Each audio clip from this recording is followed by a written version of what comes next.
Hello class eight आज हम उद्गम पाठ 4 विश्व राज्य के प्रश्न उत्तर करेंगे। तो इसमें आप कविता अपनी कॉपी में लिखेंगे, शब्द पिटारा लिखेंगे, रचनाकार मैथिली शरण गुप्त का जीवन परिचय लिखेंगे और शब्द विशेष दिया है वो भी लिखेंगे। यहाँ पर मैं आपके प्रश्नों के उत्तर का समाधान कर रही हूँ। पहला प्रश्न इसमें मुख से है, उसका पहला भाग है कवि किससे विस्तार के बारे में प्रश्न कर रहा है। कवि भारत के बच्चों से विस्तार के बारे में, धरती के विस्तार के बारे में प्रश्न कर रहा है, मातृभूमि के विस्तार के बारे में प्रश्न कर रहा है। ठीक है। दूसरा है हम अधूरे कब होते हैं और पूरे कब होते हैं। जब हम अलग अलग होते हैं तो हम अधूरे हैं, और जब हम मिलकर एक हो जाते हैं तो हम पूरे हो जाते हैं। अलग अलग स्थानों के अपने क्या गुण हैं। अलग अलग स्थानों का अपना गुण है, अपना स्वभाव है। कहीं अधिक गर्मी है, कहीं अधिक सर्दी है, तो कहीं तापमान समशीतोष्ण है। यानी समशीतोष्ण यानी आपको बताया, समशीतोष्ण का मतलब है जहाँ ना अधिक ठंडा ना अधिक गर्मी है, समशीतोष्ण है। लेखनी से उचित शब्दों के रिक्त स्थानों की पूर्ति कीजिए। तो ये प्रश्न आप स्वयं करेंगे अपनी कॉपी में। इसका दूसरा भाग लेखनी से निम्नलिखित पंक्तियों को पढ़कर दिए गए प्रश्नों के उत्तर दीजिए। एक देह के विविध अंग हम, सुख दुख में एक संग हम, लगे एक के छत पर सबका स्नेह लेप 100 बार। तो इसमें पहला प्रश्न है, शरीर के एक अंग को चोट लगे तो क्या करना चाहिए।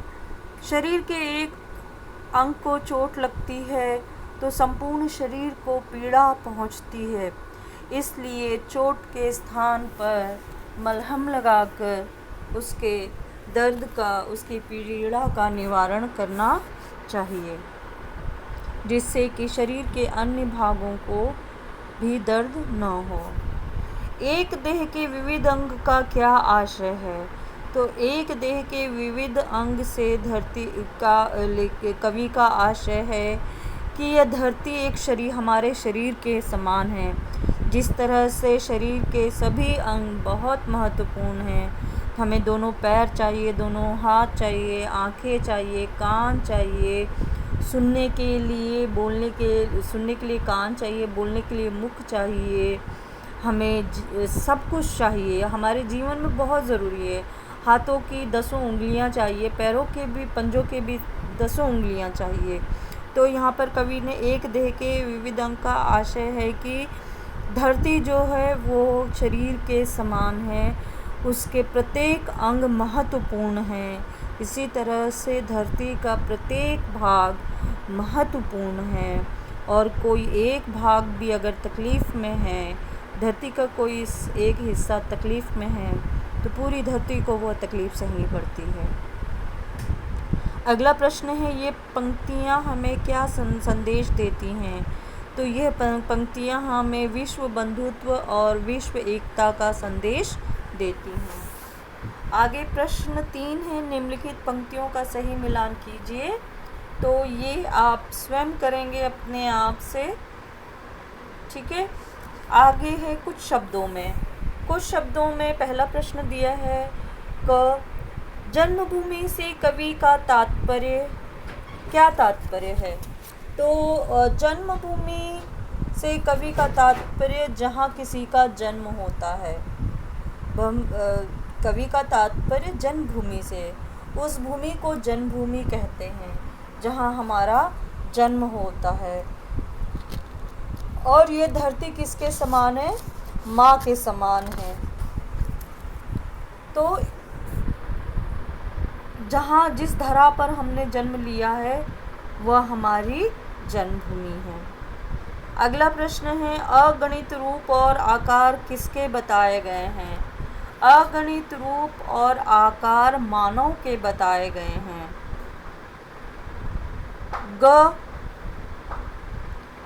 पूरा विश्व एक मनुष्य परिवार की तरह कैसे हो सकता है? तो विश्व राज्य में लोकतंत्र की स्थापना करके सभी धर्म, सभी वर्ण, सभी जाति, सभी भाषा एक हों, जिसमें लिंग के आधार पर जिसमें कोई भेद नहीं होगा, तो सभी मनुष्य एक परिवार हो सकते हैं।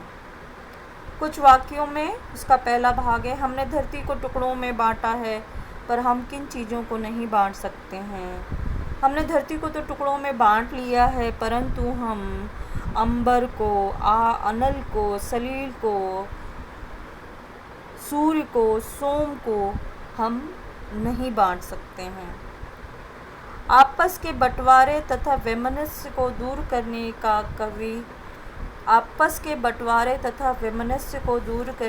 कवि ने क्या उपाय बताया है? तो आपस के वैमनस्य और बंटवारे को दूर करने का उपाय कवि ने यह बताया है कि हम जिस प्रकार धरती जो है एक शरीर के समान है, पूरी धरती एक शरीर के समान है जिसके सभी अंग महत्वपूर्ण हैं, और जब कहीं किसी को कोई क्षति पहुंचती है तो हमें उसे मानवता के आधार पर अपना प्रेम, परोपकार, त्याग, दया आदि दिखाकर मरहम लगाना पड़ेगा, तो हम सब एक हो सकते हैं।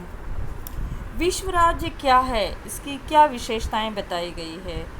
तो विश्व राज्य से तात्पर्य यह है कि संपूर्ण समाज, पूरी धरती में मानवता का वास होना, लोकतंत्र का वास होना जो है वो विश्व राज्य। इसकी ये विशेषताएं हैं कि सभी को समान अधिकार मिले, सभी को समान अवसर प्राप्त हो, कोई किसी का शोषण न करे, कि कोई किसी के अधिकारों को न छीने, किसी भी धर्म को अपना सके, किसी भी देश में जाकर रह सके, किसी से भी वो कहीं भी निवास कर सके, वह कुछ भी खा सके, वो कुछ भी पहन सके, जहाँ चाहे वहाँ वो जा सके, परंतु वह ऐसे कार्य ना करे जिससे कि किसी का अहित हो। तो दूसरों को नुकसान न पहुँचाते हुए अपने जीवन को स्वेच्छा से जीना ही क्या है,